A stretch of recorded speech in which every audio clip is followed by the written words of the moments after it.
And I recall like the Heavenly Bodies making that invasion over part of the Smoky Mountain invasion in WWF and getting to see them with the Smoky Mountain belts. And my little wrestling brain at the time couldn't comprehend. Like I know of two companies. Wait, there's a third company out there. Like all of a sudden I'm scouring Bob Smokes through the old TV guides. I go to channel 1 or 0 or whatever it was with the guide that come up and it scroll through and you have to wait. And I'm waiting to see every hour, like, is there a Smoky Mountain Wrestling on my television screen? Like, when does this show air? Why have I not heard of these guys before?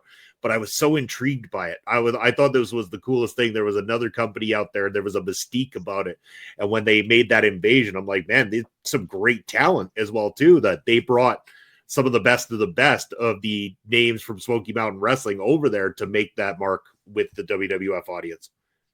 Yeah, no, I'm glad you brought that up too, because similarly for me, I was watching some WWF at the time, and I had watched quite a bit in the past also. And one of the things that it was always known is that Vince and the WWF will never, ever, ever acknowledge the existence of another company. They never did. They never would. Even all the news and all the circumstances that happened and all the Vince still had his wrestlers appear for Japanese companies and a few other companies here and there, here and there occasionally, but it was never brought up on TV, never talked about in interviews or magazines or anything like that. So when I turned on WWF Superstars, or I think that was the show at the time, Yeah.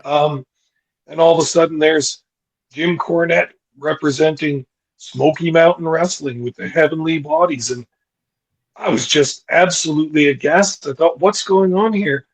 Vince is having another company mentioned on his show, not only in coming out with those belts as well. Yeah. I was just, my mind was blown.